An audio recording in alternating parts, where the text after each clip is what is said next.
We're back on domestic duty after another busy midweek of Champions League action. The games aren't stopping and neither are the winning tips after another successful week for us. We've got our experts back, so hopefully we'll be able to do it all over again. All that and more on today's show.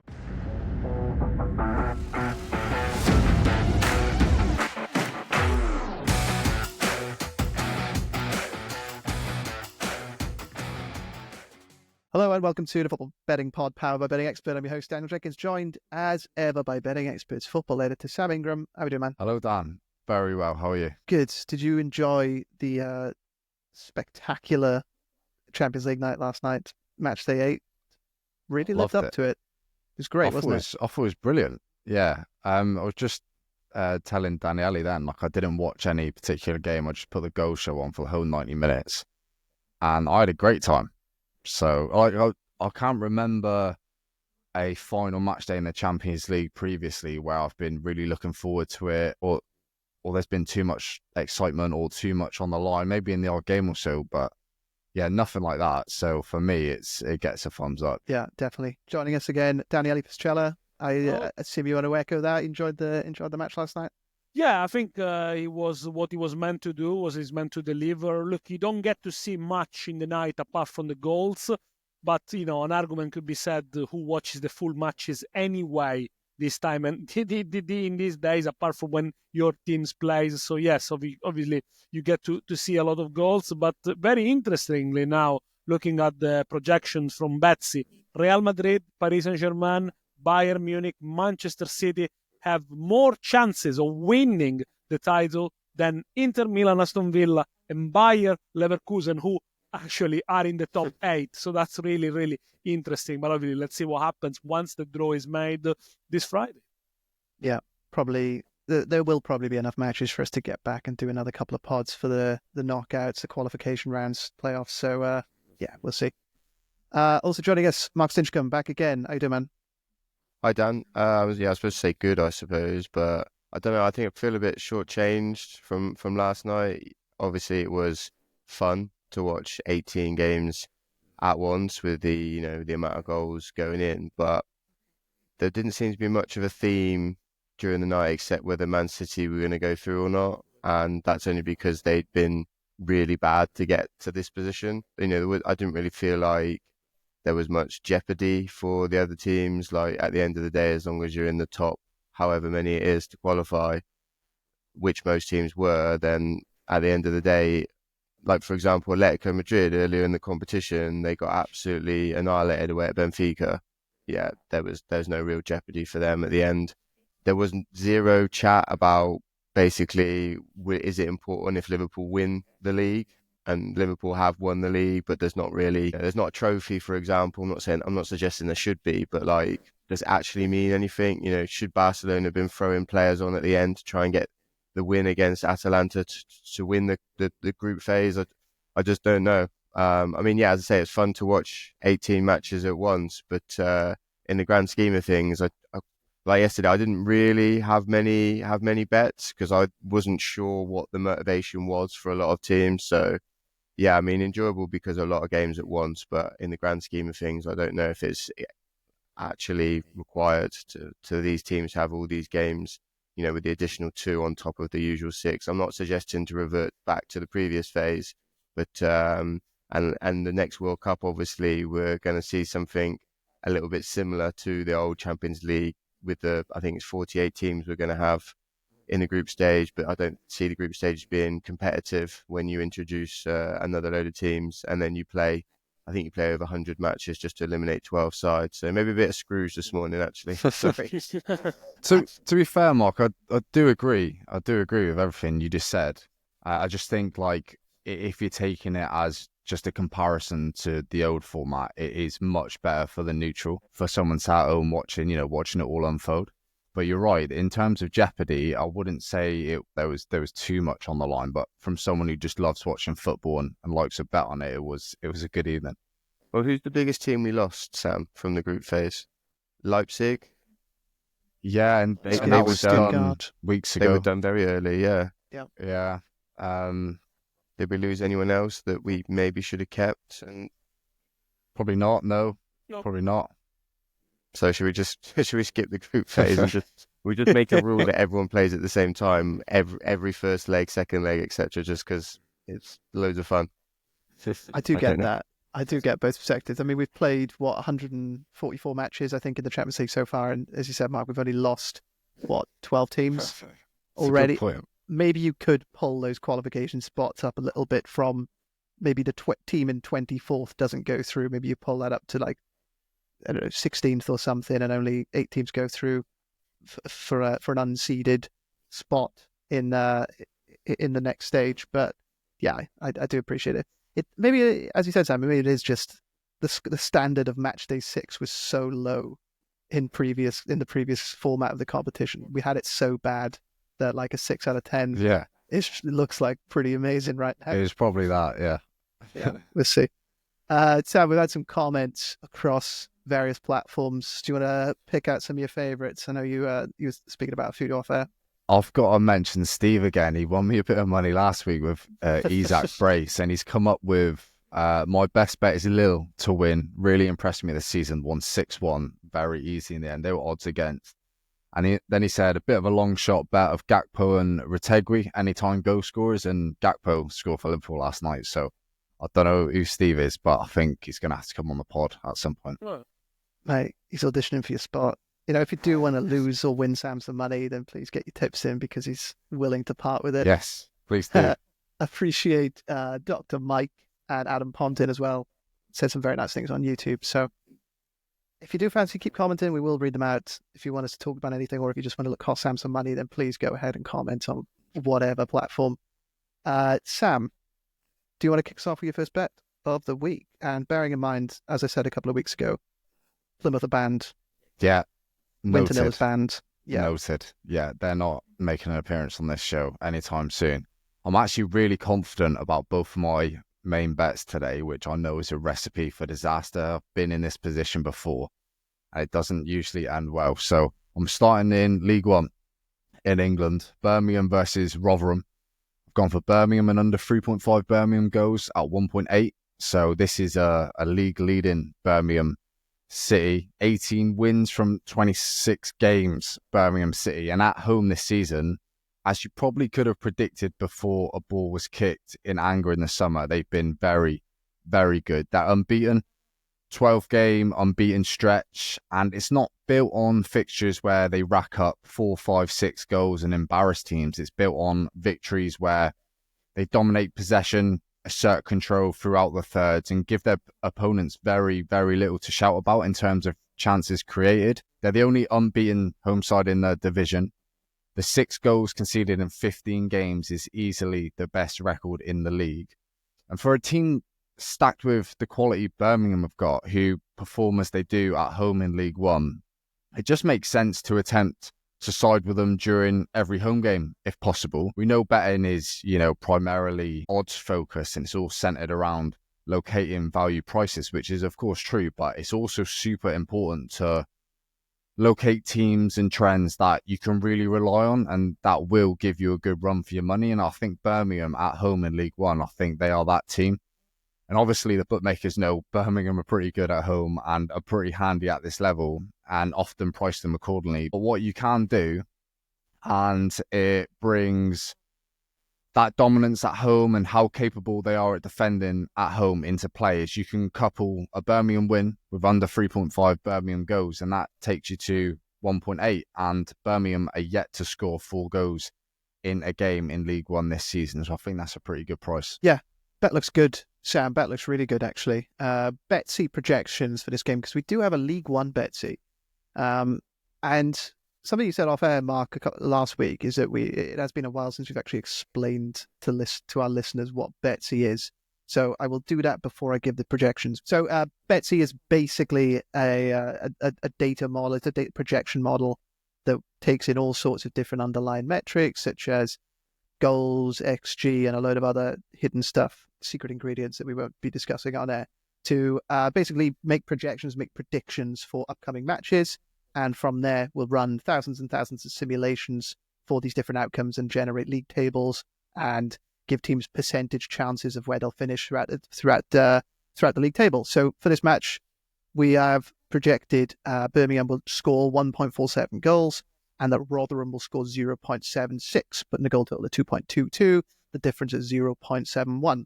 From there, we can generate the percentage chance of Birmingham winning, which is 54.10, percentage chance of a draw, which is 26.6, and the percentage chance of Rotherham winning, which is 19.3. We run projections for all of those matches in this match day of League One. Do that for every other set of fixtures that's coming up in the next couple of weeks and months. And from there, we can generate projected league table finishes. This puts Birmingham well and truly at the top. So 95.2% chance of Birmingham winning this league as things stand, which is pretty impressive and does play into Sam's bet here because he says they have been fantastic at home so far this season. Only Wrexham have taken more points from them at home in League One, but they played 4 more games at home than Birmingham, so they'll probably overturn that in the next couple of games.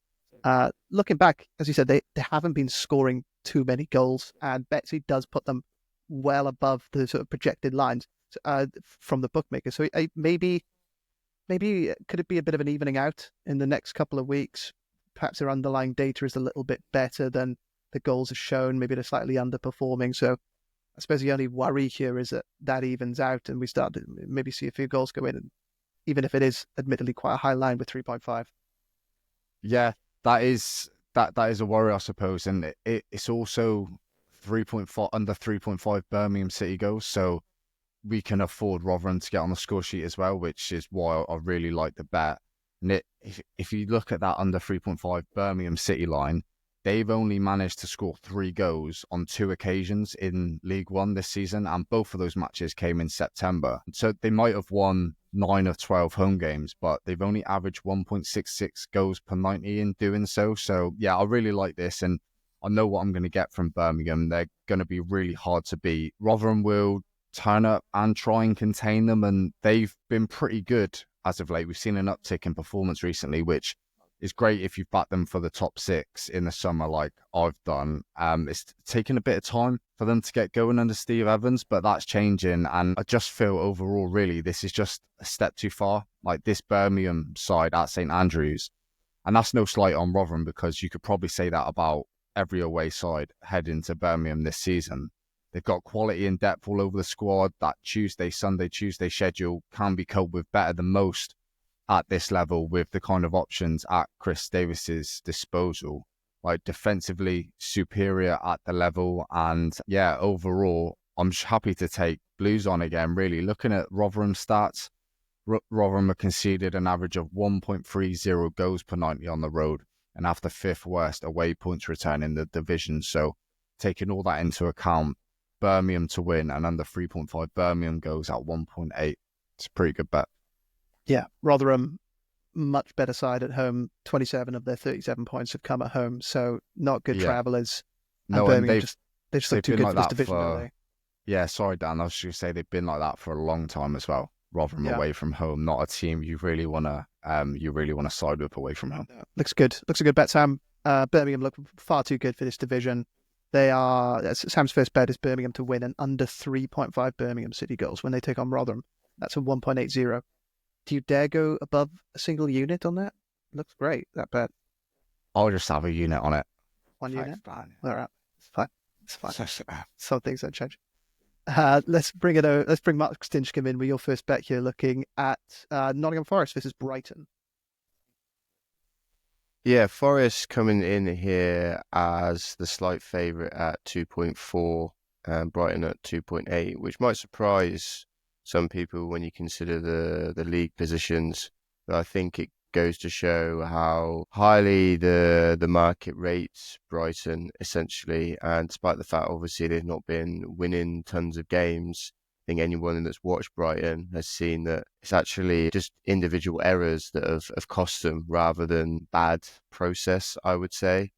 However, having said that, I can't seem to get, maybe I'm going down the wrong road again down here because I haven't been able to get Forest right all season. Obviously, they're up in the top 4. I'm pretty, not necessarily convinced, but I'm pretty happy that they're not going to finish there.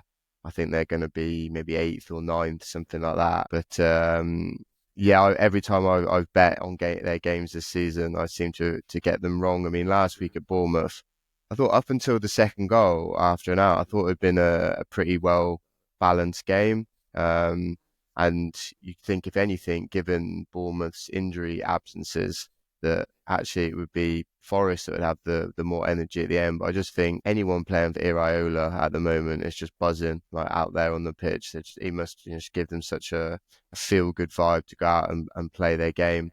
Earlier in the season, I think it was probably earlier this month actually, I backed Liverpool and under 4.5 away at Forest, and their goalkeeper and defence turned into prime Italian Catenaccio. Then last weekend they were more like League Two. I backed them as underdogs actually. I think in October at home to Newcastle, and Newcastle were not playing that well at that period. I think they were in the bottom half. Forest were underdogs, but Newcastle ran out of 3-1 winners. So yeah, I've just accepted. I can't get Forest right, so I'm just going to keep going anyway. But yeah, the bet I like here, and I just think again it all comes down to price. I think the price is too big. Over 2.5 goals is the underdog. It's in the Premier League, which we know is a high scoring league. It's in a game involving Brighton, which we know generally a high scoring. I think I could even make a case if the line was over 2.75. I mean, you look at Forest recently, 10 of the last 15 have gone over 2.5 goals.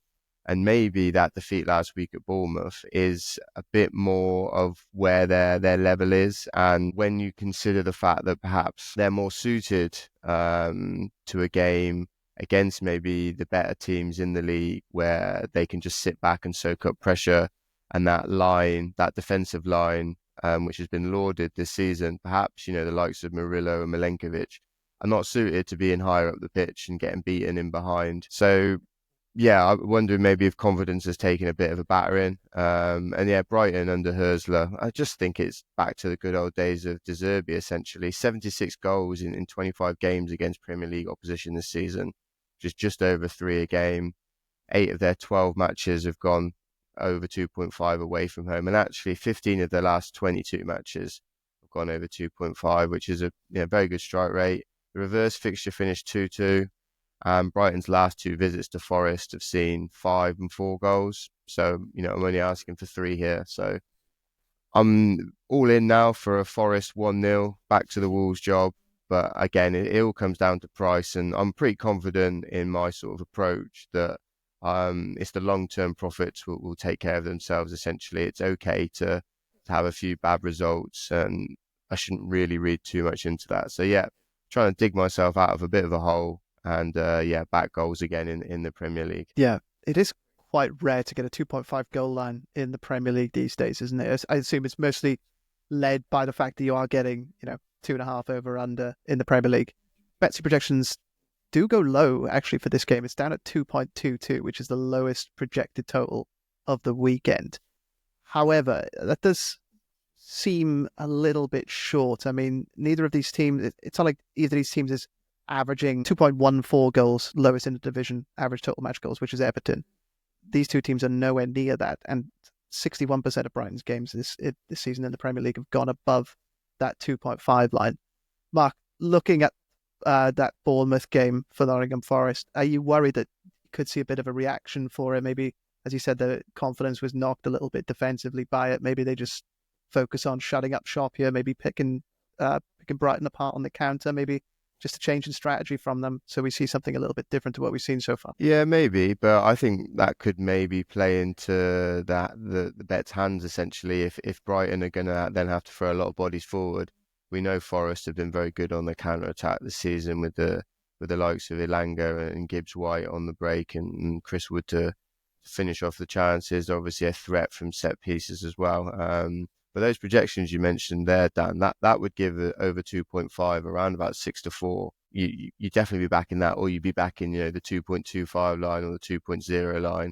I think you just sometimes, even with how a team perhaps might set up stylistically, we just know that there's always a chance of goalkeeping errors, VAR, penalties. I mean, I don't know if you watched all 18 games last night, but the amount of goalkeeping errors, just unbelievable. That's why, like if I have a goal scorer bet, I'm not too fussed about what their XG is, because at the end of the day, they can have a shot from 30 yards and the goalkeeper can spill it in. Or if they're on penalties, we know how easy it is to get penalties nowadays. So, yeah, again, I'm just going to side with my sort of long-term approach and long-term knowledge that I just think the price is too big, essentially. And there's enough reasons to back overs rather than backing unders. I think if I backed unders here, I just have to watch them behind the sofa. Looking at it, like the reason for this price is probably because Forest have the lowest over 2.5 strike rate in the Premier League at home.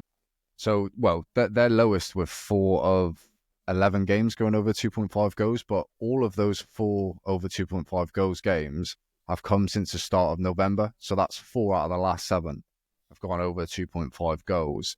And yeah, if you couple that with Brighton away from home, both teams to score landed in 9 of their 12 matches, over 2.5 in, 8 in 12? Like, I think it's a pretty good price. Yeah, I agree. I've only got 17 TVs in my house as well, so I could only watch 17 I meant the goals, games. I meant the goals, obviously. All right. Mark Stinchcombe's first bet of the pod is over 2.5 goals in Nottingham Forest versus Brighton. That's at 1.90 with 1 full unit on that, Mark? Yes, please. 1 full unit on that.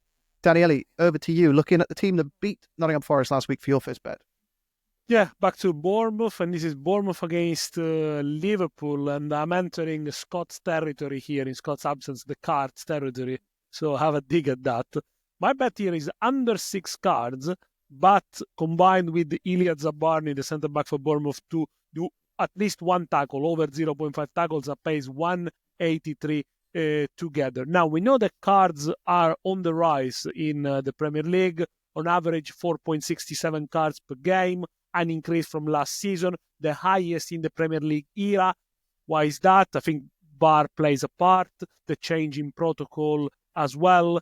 Obviously, there are some mistakes going on as well, and we see it last weekend involving Arsenal, but it's not just about that. I think referees have been given instruction to hand out more cards and try to punish fouls and lack of sportsmanship as well. But when it comes to this one, you might wonder why I went for the lower number of cards, under 6 cards in the game. It's because despite Bournemouth being the team that makes more fouls in a game, 13.4, they only rank 6 for tackles in the 90 minutes, so they don't get many cards as well. And Liverpool are top of the league, but also are the least foul team in the league. Maybe because the other teams they play against them, they cannot catch them up, so they really can't get them a hand on them or make a tackle. But I find it very interesting that for this game, the FA or the Premier League has sent a referee like Darren England, who's one of the most lenient referees this season. He only ranks only 3.90 yellow cards per game, the 4th lowest record in the Premier League, and only 14 for fouls given in the game, 23.60. So I think he will probably let the game flow a fair bit, which in a way will lean into the line of low cards. I'm not expecting a lot of cards. In the reverse fixtures, by the way, there were only 5 cards in this match, but Bournemouth committed 12 fouls. Again, on the other hand, Iliad Zabarny, the centre-back, we're going to make a tackle, at least a tackle. It could be a foul or not. And he has made a tackle or more than a tackle in the last 5 games in the league. He averages more than a couple of tackles per game, 37 so far in the league. So again, with the Liverpool front 3, as well as options from the bench, we've seen even Chiesa coming to the fore recently, I would expect the Bournemouth centre-half to do make tackles. You can get a lower price maybe for Lewis Cook, who's the leader for tackles for Bournemouth. But if you go for another of the 4 defenders, I think the price gets a little bit higher. So under 6 cards, as I said, that in England, not normally one the brandished cards, but Iliad Zabarny, the Ukrainian, to make at least 1 tackle, 183. Yeah, interesting one. Filling in for Scott, as you said, Daniele, because in his absence, it's not a usual bet for you. Interesting game. Really interesting game. Liverpool maybe, it's 1 win in 4 in all competitions for them away from home. And coming up against this Bournemouth team, probably the form team in England at the moment. Looking a little bit more at the result, Daniele. Are you expecting an upset on the cards here? Not necessarily. Had this game came after a tough away game for Liverpool in the Champions League, yes, but Arne Slot very intelligently left 9 senior players in Merseyside. Otherwise, yeah, it would have been very difficult to play against a team against Bournemouth that does a lot of high turnovers, high pressures, and is so energetic. I'm not expecting in the sense that Liverpool are going to lose, but ultimately, if you look at the odds, Liverpool are very, very favourite for a game where Betsy predict a goal difference only to be 0.46 in favour of Liverpool. So if you put, the chances of Bournemouth for a draw together, they do match or slightly surpass the ones of an away win. So maybe the one to go here is Asian handicap +1 for Bournemouth or what plus 1.25. Maybe the home side doesn't get beaten heavily here, but potentially it is a low scoring win for Liverpool. Yeah, Bournemouth plus 0.75 is above evens on Bet365, which does look pretty good as well. I just want to open this up to everyone here, but when looking at bets like cards, fouls, these kinds of things, how much research do you put into kind of ongoing stories, ongoing narratives? Because there's a lot of the referees are under the spotlight in the Premier League right now. There's been a lot of stories about that in the press this week. All came about after the red card to Miles Lewis-Skelly last weekend.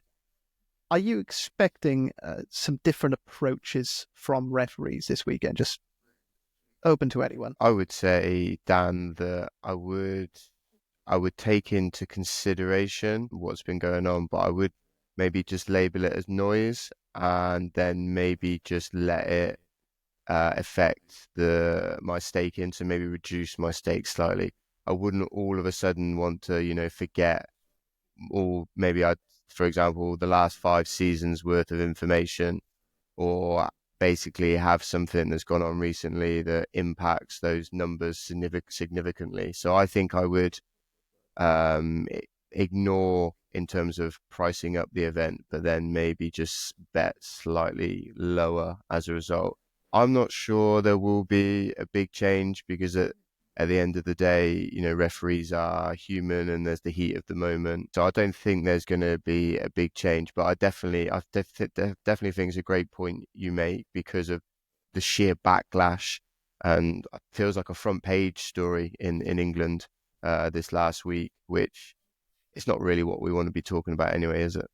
No. Sam, any thoughts? No, I agree with Stinch. I think when it's more of a case of like directives, when they're trying to bring something in and really trying to hammer something home, then that's different. And yeah, maybe you want to approach games a little differently. But when it's like a singular case like this, yeah, maybe not so much. Keep it in mind and just continue with your bets. But in terms of noise around specific teams, players coming up against specific teams, like I'll mention in my next bet, that's something I do focus on, and it's something I really would like to get on side. So that's a bit different now.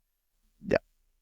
Daniele's first bet is under 6 cards and Ilya Zabani to make over 0.5 tackles in Bournemouth versus Liverpool. That's a 1.83 with 1 full unit on that.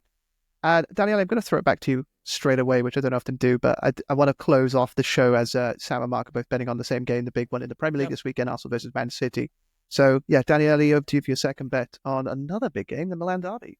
Yeah, that's the Milan derby, the third one of the season already, because there has been the Super Cup, and Milan have won the last 2. Inter coming to this one favorites, but with a very good price, 190 for an Inter win, considering they won 6 of the last 8. And contrasting fortunes, of course, in the Champions League, Milan looking against nervous, disjointed in that game in Zagreb, which they lost, and I think they lost a golden opportunity there to progress as a top 8. You beat Real Madrid and then lose against Dinamo Zagreb. Perhaps even a draw could have done. I think really doesn't speak very well for a Milan. I think the Conceição effect has almost vanished. There is too much nervousness around Milan at the moment, on and off the pitch. It looks very, very chaotic. And yes, perhaps the fact that they have beaten Inter twice already this season can provide them a little bit of a boost. But Inter, after a patchy January, where they still kept in touch with Napoli, Now they're back flying, and I think that is exemplified by Lautaro Martinez, the streakiest of streaky strikers, 9 goals in the last 9, and it's always a good bet to bet on him when he starts scoring. Apart from that, what I really like about this game and about the bet is the fact that Milan have conceded the first goal in 6 out of the last 7, and Inter have failed to score in the league only once in the last 24 games, and that was on the 4th of May of last season. Normally, Inter takes the lead in the derbies. They do score early. They've taken the lead in the first half in 9 of the last 9 derbies. And Milan are without probably the most important player at the moment, who is Yusuf Fofana, the defensive midfielder. He ranks 4th in Serie A for tackles in the middle third of the pitch, so really the key places. And I do remember last season the pair of midfielders of Bennacer and Reinders, they got overrun when Inter won 5-1 the first leg. These are 2 players that are really good when Milan has got the ball. But someone runs them in behind, the like of Barella, perhaps Di Marco, Dumfries, they might struggle there. I think Inter are going to score here. I think Inter are going to score at least twice. This is one of my favorite bets. And if they're going to score at least twice, again, over 2.5 goals has landed in the last 7 derbies. The last 4 derbies. So I do think the Inter are going to score before the stroke of half time. So for Inter to score before the 43rd minute, that pays 183, and I think that could probably pave the way to another over 2.5 goals here in the derby. Yeah, I really like this bet. Obviously the counter argument would be that AC Milan have won the last 2 derbies between the two, including that Super Cupper in Saudi, wasn't it, back in January? But as you said, this bet would have paid in 2 of those 3, in 2 of the last 3. They scored before half time in each of the last 4 in all competitions. And bets projections for this game do predict quite a high scoring match. It's the second highest goal total projected in a Serie A fixture this match day. Sorry, the third highest goal total in Serie A this weekend. 2.56 total goals with 1.37 for Inter. So you slightly touched upon it there, but if I were to push you for a winner, you are backing in to put that right. I would. I think Milan will be slightly more organized than Monaco on Wednesday, who, they defended too deep, but also when they were in possession, they were caught far too high on the pitch. So if anything, I think Milan will try damage limitation here. But when you see a team like Inter in such a fine flow, and they play a different style, really, it's more of a European style, the way they press, the way they counter-attack, you would expect them to just to reestablish the order. Look, in the table, there are 16 points difference between them. If you look at the expected point tables, there are only 9 points difference. Or maybe it's a closer contest that everyone expects. And after all, it is a derby. But apart from those 5 minutes moment of madness in the Super Cup, when they surrendered the 2-0 lead, at the end, I think Inter were still probably had the better chances, played better football overall. I think, if you had to push me for a winner, I will say Inter to win this one. But I do like the over 2.5 goals. Gone are the days when these big games in Italy are low scoring, of course, unless Juventus are involved these times. But I think this one is going to be another high scoring one. Yeah, fingers crossed it's as exciting as that Super Cup match was back in January, because, really, really entertaining. Daniele's second bet is Inter to score before the 33rd minute in the Milan derby on the weekend. That's a 1.83 with 1 full unit on it. Now, back over to the Premier League for the biggest match on the slate, which is Arsenal versus Manchester City. And Sam, do you want to kick us off with your tip? Yes, I'm going for over 2 cards in the second half and both teams to receive a second half card. It's at 1.83. So looking back at the last 5 meetings between Arsenal and Manchester City, this match has been officiated by either Anthony Taylor or Michael Oliver in the last 5 games. So the 2 golden children of Howard Webb and the PGMOL. Michael Oliver has been assigned to Ipswich Southampton this week after showing that red card to Lewis Skelly on the weekend, and Anthony Taylor will be the 4th official on the sidelines for Arsenal City. And I'm not sure how closely we should look at that change in official. Maybe it's simply to diversify away from those two, and there would probably be riots if Michael Oliver took this game after last weekend. But what we have now is an overall weaker official in Peter Banks. He's averaged 4.21 cards per 90 this season, with 2.50 coming in the second half.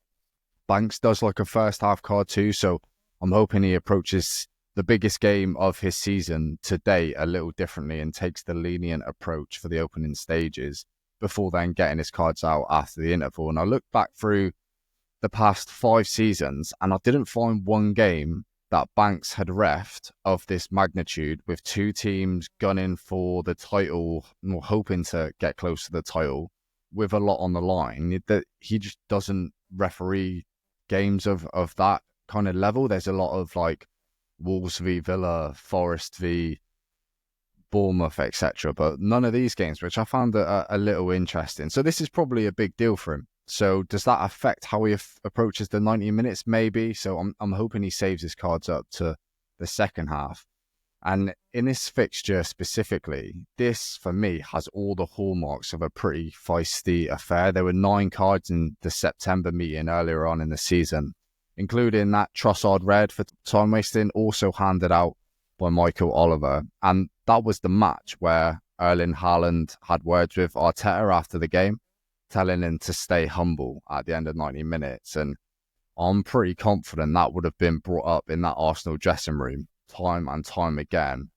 And I wouldn't be surprised if it's mentioned during the week at training or before the game. We know Mikel Arteta likes to introduce a few peculiar things on the run up to match day. Like he played You'll Never Walk Alone, didn't he, at the training ground a couple of times, which is a little strange. So I reckon it would have been brought up. And I'm certain, yes, stuff like that. I think players, it sticks with players, and that'll be in their minds when approaching this game. The stay humble remarks, that Trossard red card for time wasting. And Arsenal will, rightly or wrongly, feel a bit aggrieved from that match, and they'll bring that into the weekend's fixture here. And equally, City played the whole of that second half in September against 10 men, couldn't find a winner, and I'm sure they'd like to right those wrongs as well. So from a cards point of view, I love that there's some kind of ill feeling heading into the match before it's even kicked off. And looking at the table, there's a lot on the line. So I've ended on cards, second half cards at 1.83. Yeah, knowing Mikel Arteta, he's probably turned humble into like an acrostic poem with like hunger and unity all written down. He would have been talking about it, absolutely. As you said, there is absolutely no love lost between these two teams, these two clubs at the moment. They hate each other. They really do. And I think that was evident in the reverse fixture. Speaking of Miles Lewis-Skelly, that was also the game where he got a yellow card before he made a Premier League appearance. So that's impressive. Amazing, yeah. Definitely siding with cards here, Sam. I do want to bring Mark in as well, because he's got a bet for this game. Are you expecting the same sort of feisty, bubbly affair between the two teams, and how does that lead into your bet? Yeah, I think we haven't really maybe heard, well, from what I've seen, there's not been too much noise regarding the sort of feistiness of the game, but I think that's just because we had Champions League in midweek, and I think now we're on Thursday, it will be sort of massively built up. Perhaps the only negative really is Gabriel Jesus, who's very vocal himself at the end of the match, and I think he's picked up 3 cards against Man City since he transferred to Arsenal. But yeah, it's only obviously one player, so yeah, fully on board with. I think it could be a bit of an end-to-end game, to be honest. I've sort of written down here, are Man City back of sorts? I mean, they're at least scoring goals, which I think, obviously, if you can score goals, it gives you a much better chance of winning matches. They obviously went on that terrible run a few months ago where they weren't even winning. At least they're winning games now. I mean, they've scored at least 2 goals in the last 5 Premier League games. They've won 4 of those last 5. I think the Brentford game maybe encapsulates where they are at perfectly. 2-0 and cruising, and then concede 2 late goals to draw 2-2. You look at the match odds here, Arsenal 2.1, City 3.4. That is the second biggest prize City have been to win a Premier League game in the best part of 400 matches. They were 3.5 when they visited Anfield. But I think the team that visited Anfield is a lot different to the one that we've got now. As I say, they weren't scoring goals at all. At least they're scoring goals again. Yet they're wide open at the back, but at least they're scoring again. So I like over 2.5 goals here at 1.8. 8 of City's last 10 in the Premier League have seen over 2.5. And again, I just think that shows where they are. 17 of their last 21 across all competitions since that defeat to Spurs away in the League Cup at the beginning of this sort of terrible run they've been on at the end of October. Since that point, they've conceded 37 goals in 21 games. That's 1.76 per game. Start the season, the 14 games to start the season, they only conceded 11. That's nearly an addition. That's 0.79 per game. So that's nearly an extra goal per game. There's almost a train of thought, which is one of the reasons I like backing overs, is when one team can just contribute by themselves. I know Arsenal are missing a lot of players, but there's almost a train of thought to say that, Arsenal could land this bet themselves. But again, I don't think Arsenal are in a great place, having thrown that lead away against Villa, and then obviously all the controversy surrounding the Wolves match. I don't think you can read too much into the game versus Girona, but again, it was obviously a little bit back and forth, and maybe not the best preparation for this weekend. But ultimately, you look at City's games in the league, 17 of 23 have gone over 2.5. Prime Man City would be capable of beating this line as well. Arsenal at home, 10 of the last 17 have gone over 2.5. This is normally an Arsenal side, especially the last couple of years, where defensively they've been lauded a lot. But again, I think there are weak points there, not helped by the fact that they have to chop and change almost on a weekly basis their back four.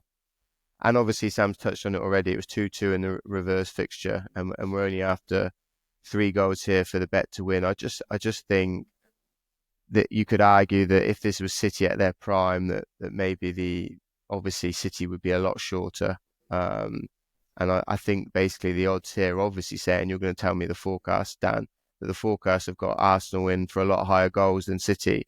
Whereas I think there's a great case for City to be in for more goals, essentially. So yeah, over 2.5 at 1.8. And I'm hoping that it's the sort of big game and end-to-end basketball match that it could be, and it'll be really entertaining as the big match on Sunday afternoon. Yeah, I mean, when these sides met last season, they played 3 times, including the Community Shield. The advice would have always been back the unders, because they were 2 teams playing at their absolute strongest, but obviously both have lost a lot of defensive solidity in that time. And okay, City have got some players returning. John Stones came back, didn't he? Played last week for Chisanov, and if his Premier League debut is anything to go by, then I don't think he exactly feeds into a lowest scoring match. But look, they're still missing Rodri, and their XGA was way up, regardless of Rodri's injury, regardless of the defensive injuries to Diaz and Stones at the start of the season. So now I certainly wouldn't be backing under goals in this match. Sam, I do want to bring you back in here as a more general discussion, but are you expecting the game to go along the same way as Mark? High scoring, end to end? I think so. Looking at it from a really, really basic point of view, City can't defend. City can score goals. Arsenal can score goals. And I would like to think City can get the better of that Arsenal defence at least once. So, like, from a very basic point of view, I would expect goals. If I had to pick a winner, I'd probably fall in line with the market's prices. I'd probably head for Arsenal, considering how ropey City looked defensively. Even last night versus Club Brugge.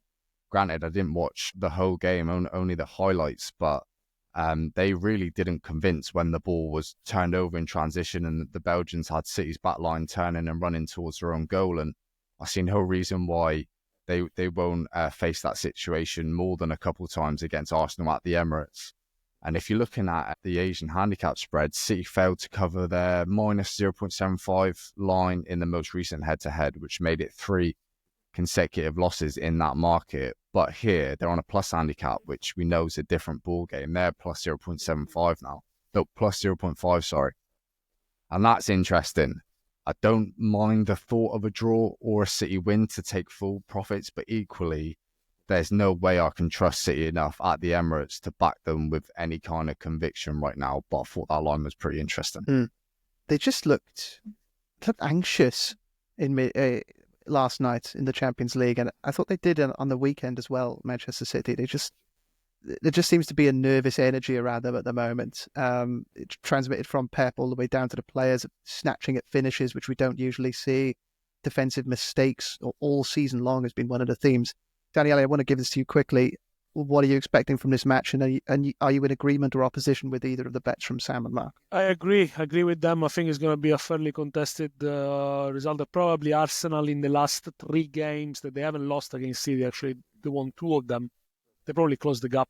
I think the gap has never been closer between these 2 teams. And last night, going back to City, if they face, I know Bruges were unbeaten in 20 games. If they face anyone, any top opposition, anyone who finishes from the 16th place of the Champions League table above, I think City get eliminated, get out, because the other teams take the chances.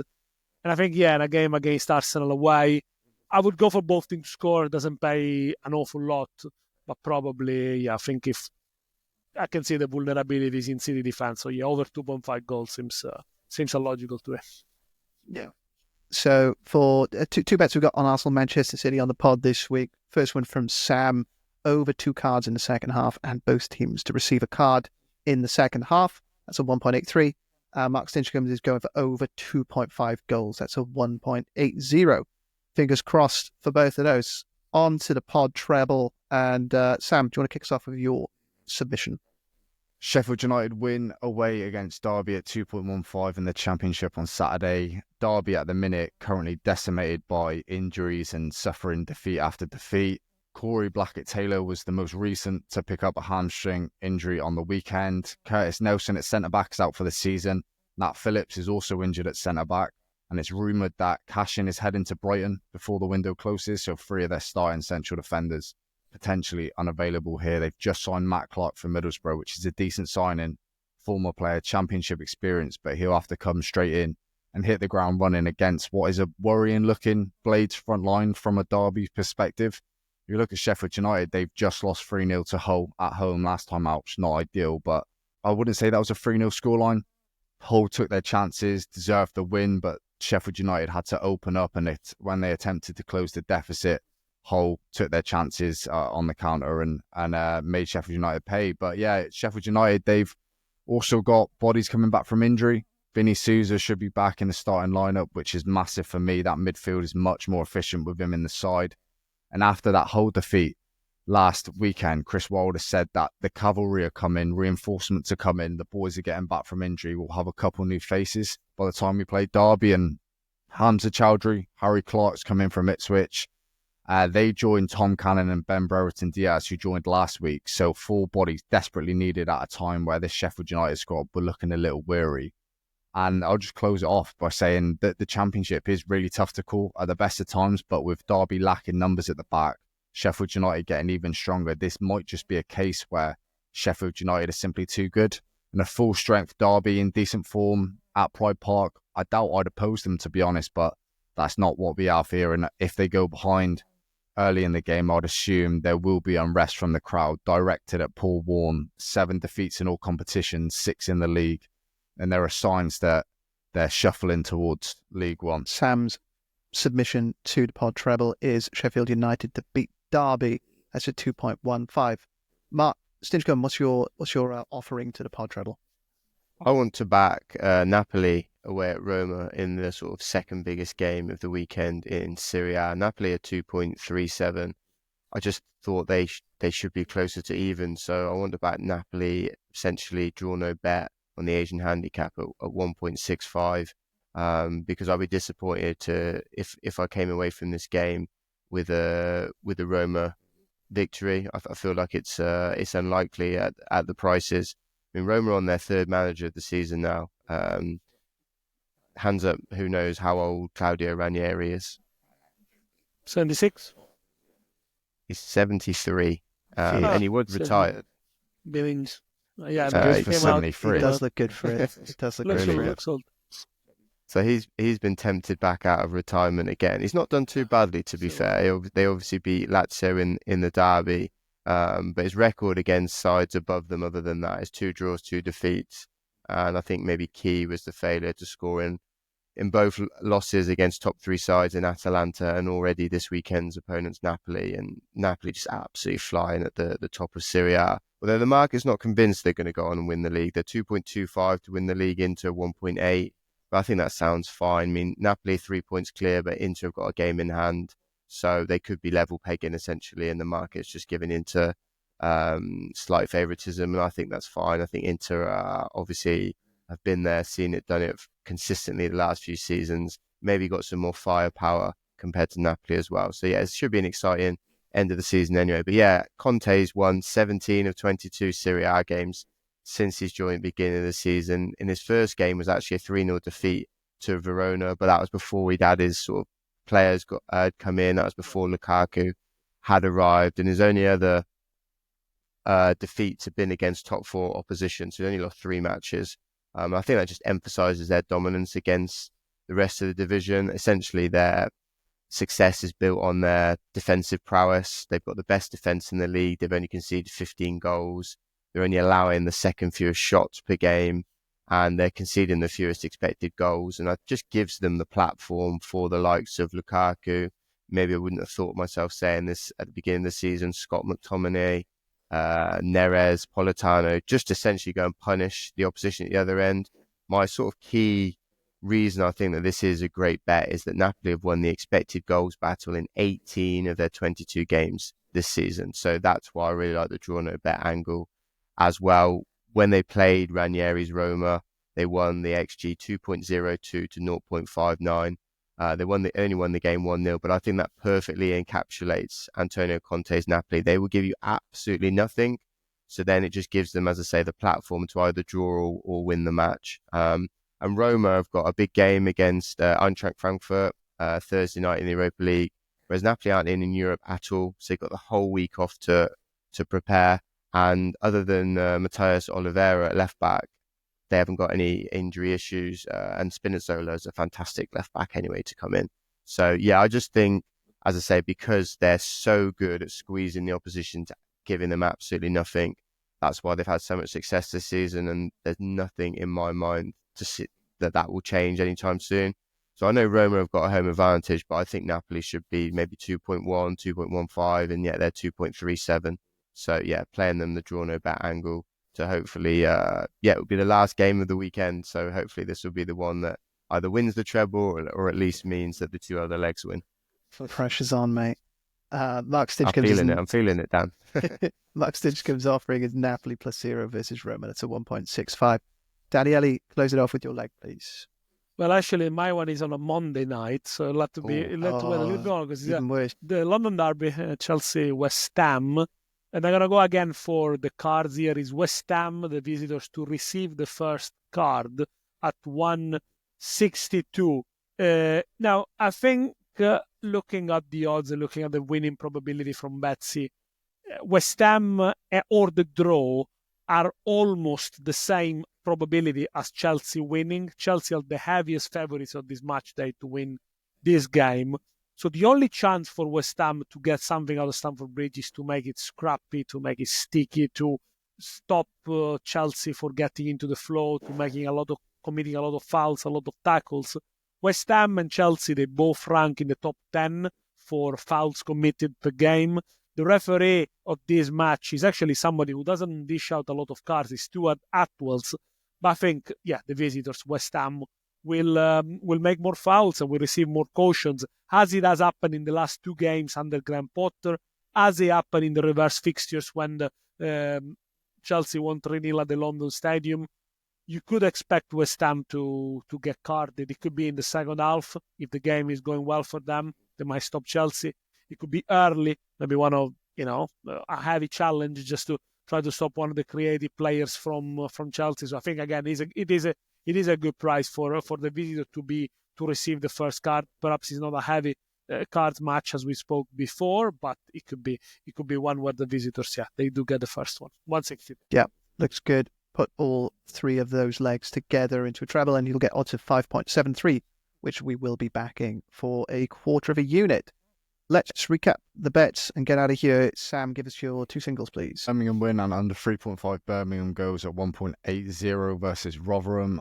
for a unit, and Arsenal versus Man City over 2 cards in the second half, and both teams to receive a second half card at 1.83. And Mark Stinchcombe. Yeah, Nottingham Forest versus Brighton over 2.5 goals at 1.9, and Arsenal v Man City over 2.5 goals at 1.8. And Daniele Fischella. Bournemouth Liverpool under 6 card and Ilya Zabarny over 0.5 tackles in the match, 183. And then the Milan derby, AC Milan against Inter Milan. Inter to score before the 43rd minute in the first half at 183, both 1 unit. Stuff. And the pod treble this week has a Sheffield United win versus Derby at 2.15. That's Sam's offering. Mark's put forward Napoli +0 versus Roma. And Daniele has put down West Ham to receive the first card versus Chelsea. All combined, odds of 5.73, which will be back in for a quarter of a unit. Let's hope for a repeat of what we had last week. Sam, what was it? 5 wins from 6 earlier this week. 5 wins from 6, although there is a ghost corner knocking about that Opta's not picked up. So at the minute, it's one of the bets is a push, but I watched the game and I think I saw a corner. So yeah, but good week regardless. Fingers crossed. And if you do want to donate to Sam's legal fees to get that corner over the line, the letter please to do. UEFA is on its way, no? Yeah. Absolutely. Yes, all right. I'm sure there won't be anything untoward from them. If you are going to be using any of the bets from today's show, then please gamble responsibly on eBay, what you can afford to lose. Thank you very much to Sam Ingram. Thank you. Thank you, Daniele Fischella. Thank you. Speak soon. Thanks again, Mark Stinchcombe. Thanks, Dan. And thanks from me. We'll be back next week.